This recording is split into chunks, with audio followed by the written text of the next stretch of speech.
liking this still. Alrighty then. Hey everyone, it's Fionn and welcome back to my channel, Christmas Original Eva channel. I changed my username this morning from Funky Feed to Fionn's Reading because it just felt right. So today we are talking about what Fionn read in August. That sounded so horrible, but that is what we're doing, or what I'm doing at least. So, as per the trend of 2025, it was a fantastic reading month. I actually read 11 books. One was a DNF, so 10. But out of the 10 that I finished, my average rating was, I think, 3.84. But we had a whole range in there from 2.25 up to 5-star. Yes, I had a 5-star read this month. Woohoo! But the first one was neither of those. It was actually a 4-star read, and it was How to End a Love Story by Yulin Kwang. This is a romance book, and I'm not gonna lie, until I read the back of it again just now, I could not remember the characters' names or the plot. But it is about Helen and Grant. Helen is an author and Grant is a screenwriter, and they have a history. So the book opens at Helen's little sister's funeral. She died when she was 16 because she got hit by a car. It was not the driver's fault, that is established, but Grant was unfortunately the driver. So there's a lot of resentment, obviously, and negative and confusing feelings between those two families. They never see each other again after that until 16, I think, years later. 13, sorry, years later. They meet again because Grant is writing the screen adaptation of Helen's book. I had mixed feelings about this one, okay? On the whole, I really liked it. I thought it was fun, I thought it was cute, and it was mostly good vibes. You know, I gave it 4 stars, but there were parts of this that I did not like. For example, from the beginning, I wasn't a fan of Grant. Or not from the beginning, but in the beginning, I wasn't a fan of Grant. Just things like, he offered to carry her luggage and she declined that, which is totally fair, and then he went, "Don't be stupid," and picked it up anyway. 1, don't call her stupid. 2, she said no, just accept that and move on. I didn't like that fact. But then actually, as the book moved on, it was mostly Helen that I had the more problems with. She would say things like, "We knew this could never work, I only ever wanted this to be temporary." Untrue, wrong, and just annoying. And also, I'm not interested in playing this game.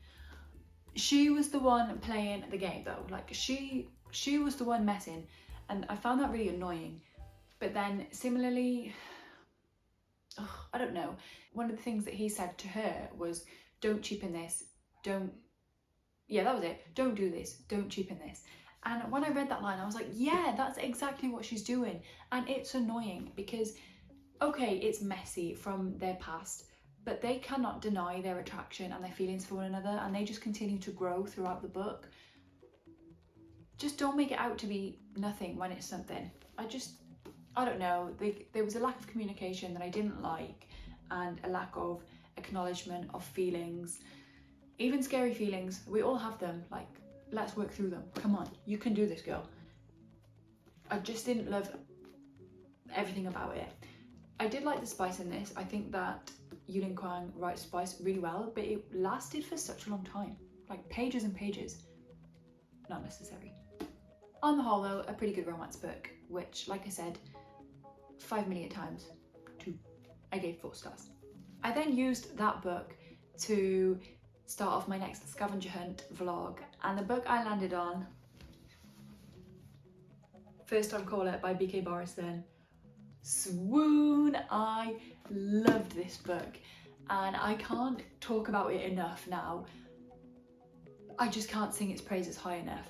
But I really gushed over this book in that reading vlog. So if you do want to see my thoughts in live time, then maybe go check that video out. But I just loved this book. From the get-go, there was honesty, there were feelings, there was raw emotion about wishes for romance and love and for the future. It was just so good. They were so emotionally mature. So this book is about Lucy and Aidan. Aidan is a radio show host, and his segment is like a romance hotline, so people can call in, talk about their love lives or lack thereof, but it's got a bit, what's the word, stale maybe recently, and he's not enjoying it. Aiden has fallen out of love with love. He's kind of stopped believing in it because people are just ringing to moan about their partners or their loneliness, and he's just like about really mundane things, and he's just like, this is not what this was. There used to be a spark here and now it's just boring. And then Maya calls one night, who is the 12-year-old daughter of Lucy, and she calls in the hope of finding love for her mum, because she recognises that her mum spent her whole life looking after her and always putting her first, and she's like, I want my mum to have her moment. And boy does she get it. Ah, beautiful. A beautiful romance book, beautifully written. I just loved it. So if you couldn't guess, this was my 5-star read of the month. I adored this book. I would recommend it to everyone, romance lovers and non-romance lovers alike. If you're willing to give romance a go, let it be this one that persuades you. And if you love romance already, then you're probably gonna love this too. We can't be friends. Next up, I finished To Come Play by Ali Hazelwood. This is Ali Hazelwood's audio only book. I listened to this on Spotify.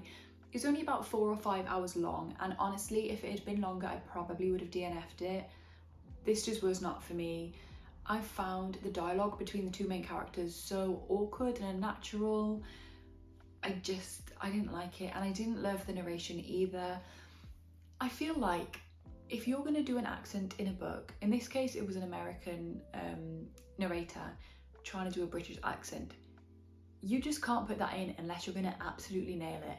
If you're okay at accents, it's not good enough to put in an audiobook. I'm sorry, that sounds so harsh, but it's true. That wasn't my only issue, but that was something. And I know if you've got a character or a person who is British but has lived in the States for a long time, their accent is going to be kind of an amalgamation. I'm Welsh, but I have a bit of Midlands twang now to some of my words because I've been living here for the past few years, so I do get it, but I didn't like it. And like doing the different voices for the hey, to talk like a man like this, like this one wasn't for me. Okay, I gave it 2.25 stars. Next up, I read Homecoming by Luan Goldie. This book is about Yvonne and Kiyama. It's in 2 timelines. Yvonne is in both timelines, and in the one she's what am I trying to say? In the first timeline, she is just finishing up uni. She lives with her best friend Emma. Emma's fallen for a guy without knowing that Yvonne and this guy have a history, so that's complicated and messy and awkward, and just probably a bad decision on Yvonne's part not to come clean to Emma, yeah, but I do totally get why she wouldn't, and then that kind of spiraled. It gets to a point where you can't say something because it'll be like, well, why haven't you been saying it for the past 6 months? Do you know what I mean? So I did understand that. And then in the second timeline, there's no Emma anymore. Instead, there's this new character called Kiyama. They are connected in some way, Yvonne and Kiyama. They haven't seen each other for 10 years, and Kiyama kind of phones her up out of the blue and asks to meet. When they meet, he says, please will you go to Kenya with me? Because the last time they saw each other, they were in Kenya and something really traumatic and awful happened, which we learn as the book moves on. And that's the book. I didn't like Yvonne. She was whiny and miserable, and she just was not a go-getter at all, and she wanted everyone to feel sorry for her. Yeah, I didn't love this one. I think, did I give this 3 stars? I gave this, yeah, just a straight 3 stars. I probably won't recommend this one, but it was okay. Next, I read Caleb Zuma Nelson's Small Worlds. What a lovely little book. That was my first thoughts, like, this is just lovely. It was so poetic. The writing was very lyrical, very poetic. It was quite repetitive, which I usually have as a criticism for books, but it made a lot of sense and it added to the poetic nature of the writing, and it was like endearing rather than annoying.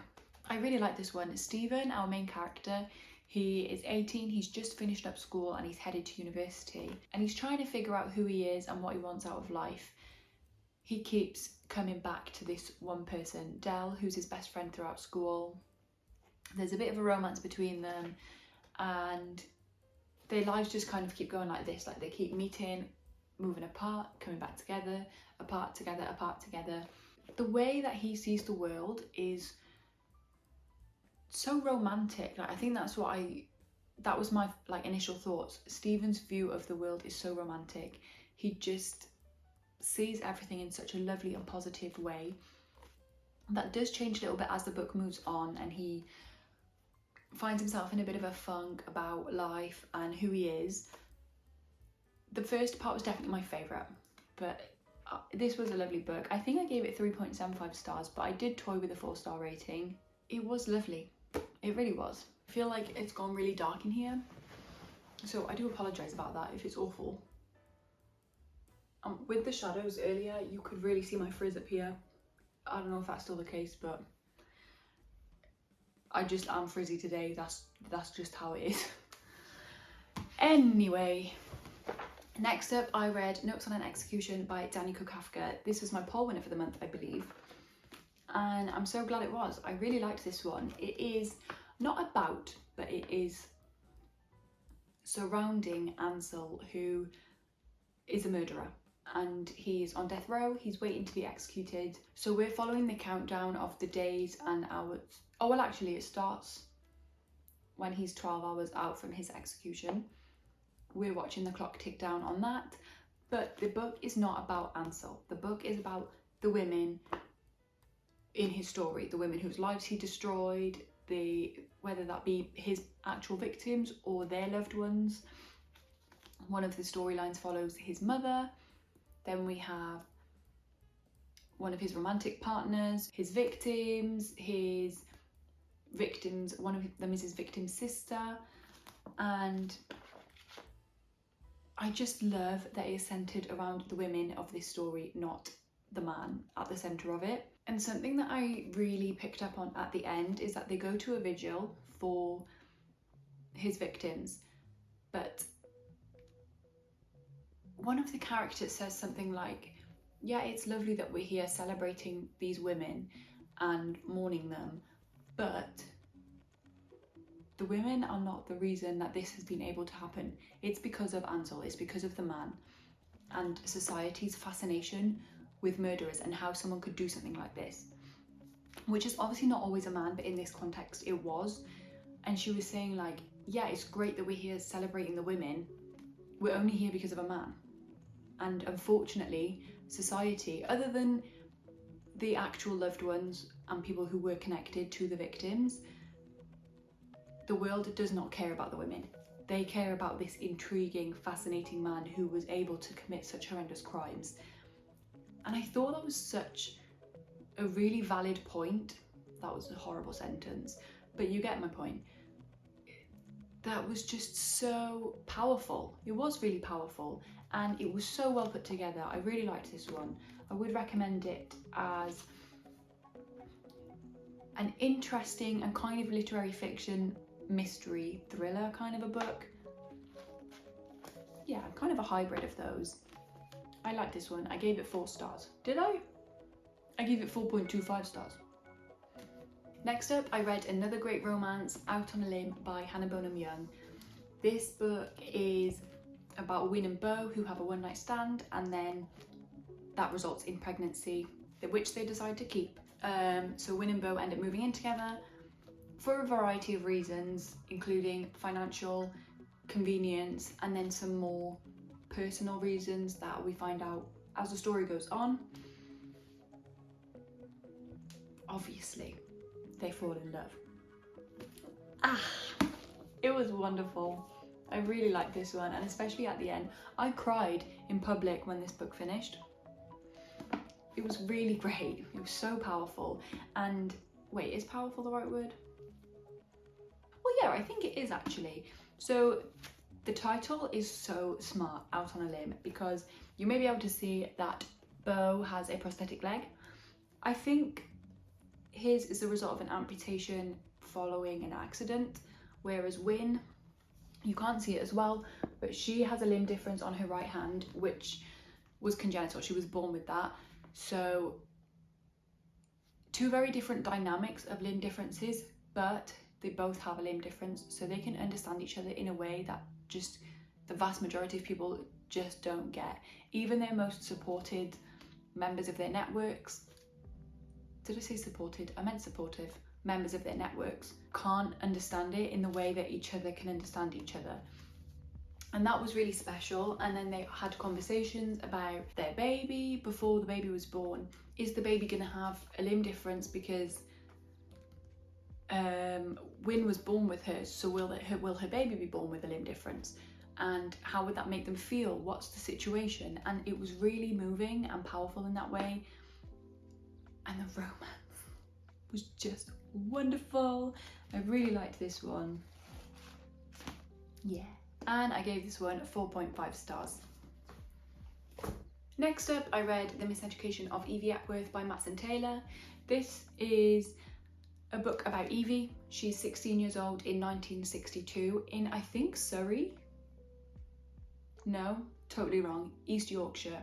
East Yorkshire, and basically the point is the middle of nowhere village. And she's lived kind of a very sheltered life, although I do think for the time she's quite a modern girl. She has a few ideas, but she doesn't know how to go about achieving them. She's got lots of different people telling her what direction she should go in, and she's trying to figure out, well, what do I actually want to do and how do I get that? It's quite a quirky book. I think it's an adult book, but intended to be reminiscent of adolescence. So in some ways it's a little bit YA. Obviously we're following a 16-year-old and she is quite a young 16. But this was a really hopeful and wholesome book. It's kind of fairy tale-esque in some ways because we've got a young woman on the precipice of adulthood who lives alone in this big house with her widowed father and her father's horrible girlfriend. So it's like a horrible stepmother kind of vibe. And then we've got this outside character who comes in and shows her what the world can be and is kind of like a heroic figure. She's very adventurous and outgoing, and she's from London, which is crazy. Well, not from London, but she lives in London. So yeah, it was kind of fairy tale-ish in that way, but it was wholesome, it was fun. I liked this one. I gave it 3.75 stars. Then I read the weirdest book of the month, one of the weirdest books of the year, one of the most bizarre books I've ever read. Northwards by Daniel Mason. This book is about a woods and a house in the woods and its different inhabitants over the years and how they all kind of unknowingly shape each other's lives and experiences. It is a very well written book. It's very well put together. The author's understanding of the English language is really fantastic. But my God, is it weird. There is a whole section on beetle intercourse where you are the beetle, like you're in the beetle's perspective and you're trying to find a mate. It's like there's an apple man, like he just is the apple man. It's so bizarre, but it is a good book. Yeah, I don't know what else to say. It's mixed media, so we've got different sections. We've got numbered, like your typical chapters, then we've got newspaper articles, ballads, letters, and it's all just mixed up.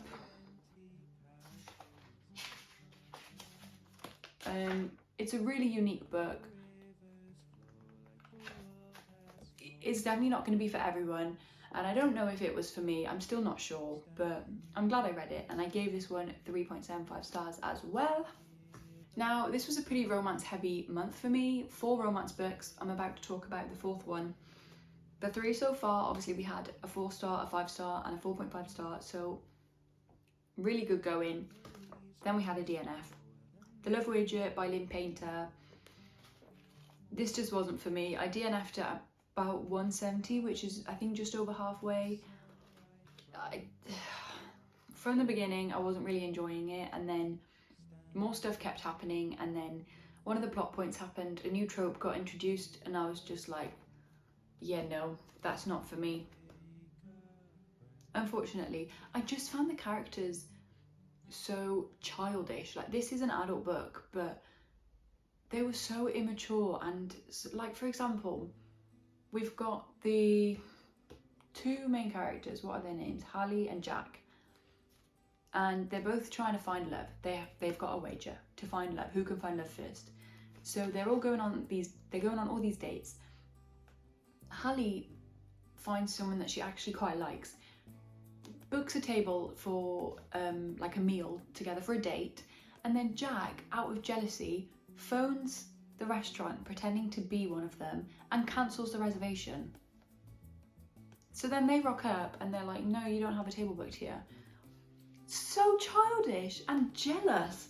Horrible behaviour. I just think that's so embarrassing. And then other stuff, like, there was one point that really confused me because she went to get a cat. To avoid an awkward situation, she got a cat.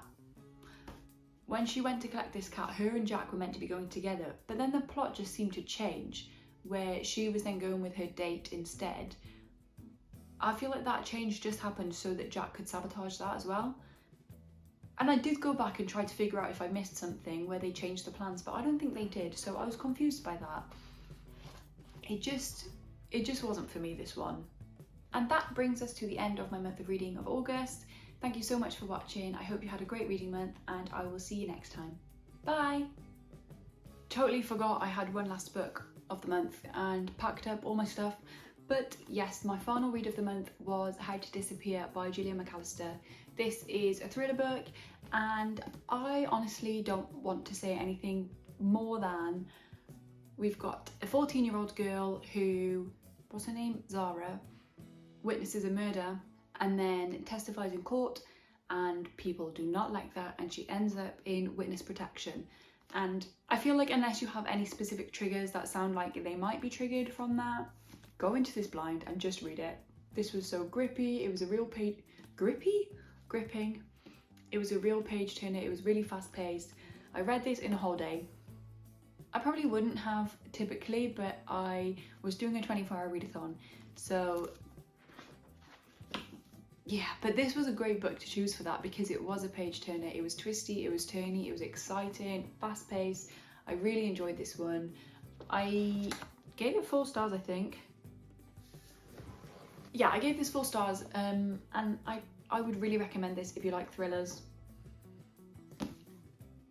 I don't think it's going to disappoint. It might not be your favourite thriller ever, it wasn't mine, but it was still a really good, fun time. And now that's the end. Peace out.